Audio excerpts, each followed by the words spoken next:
Thanks for joining us. City officials in Brooklyn Center are mulling over ways to help the city-owned Centerbrook Golf Course become profitable. One idea, partnering with the youth development organization First Tee to make the course their state headquarters.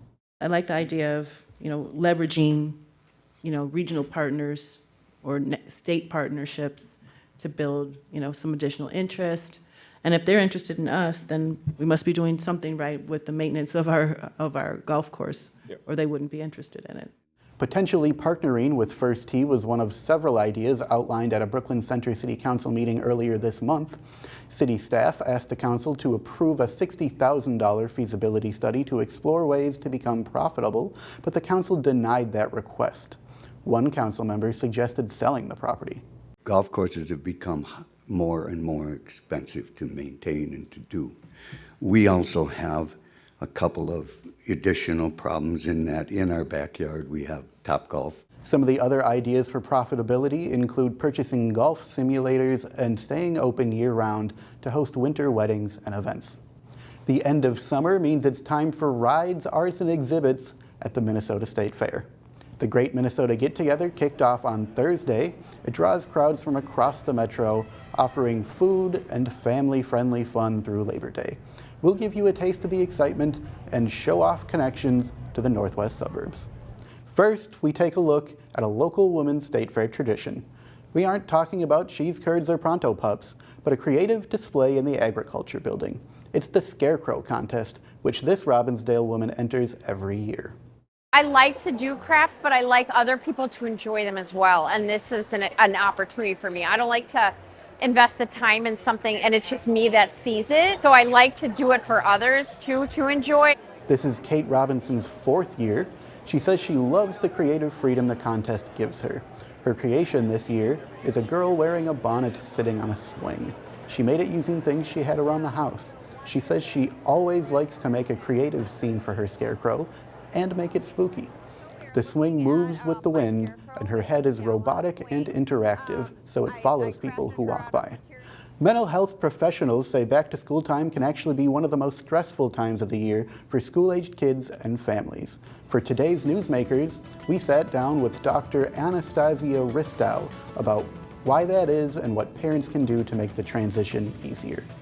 There's so much happening this time of year that families have to be thinking about in a really big time of transition, moving from all of what summer might have been, shifting back into gear to all of what the school year brings. So it's a lot to think about, a lot to juggle. All right. What should we look for as parents and to know that our kid might be struggling or might be having a tougher time with the back to school transition? Yeah, I think the biggest things that we hear about on our end professionally are things like anxiety, irritability, worries.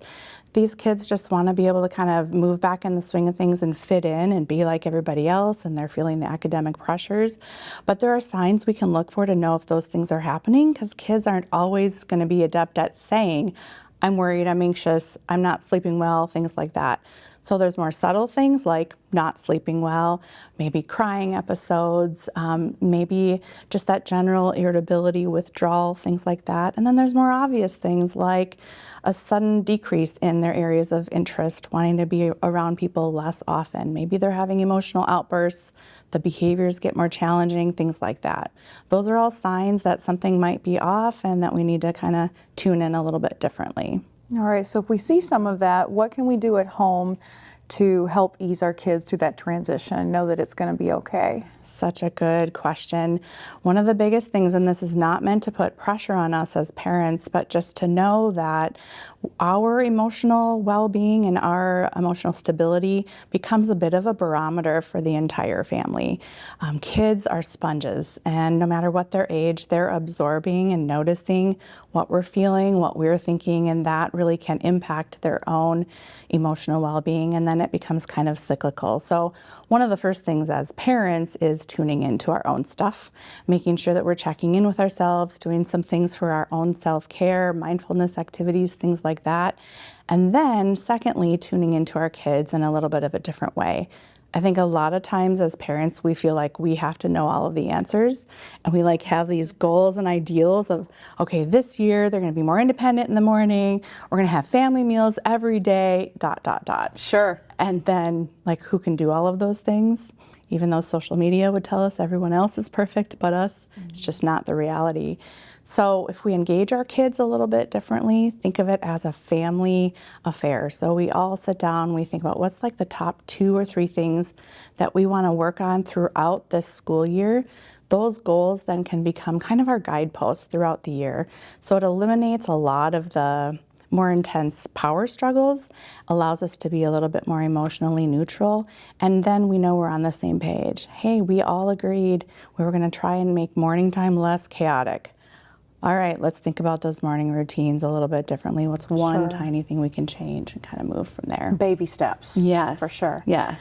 There's a lot of good stuff here. Where can folks go to find more information? The PrairieCare website has a lot of great resources and also a lot of services that we're here to help support you through these hard times. All right. Well, Dr. Anastasia Ristow, Executive Clinical Director over at PrairieCare, thank you very much for being here, and good luck with back to school. Thanks, you too. CCX Media, your source for great local programming, is available on Amazon Fire TV, Apple TV, and Roku. Our free app allows you to stream all 3 of our channels live. You will also have access to a large on-demand library, including full sporting events and daily newscasts. To find us, go to the store, search CCX, and download our free app. Then sit back and enjoy all of your favorite local content. The CCX Media app, available on Amazon Fire TV, Apple TV, and Roku.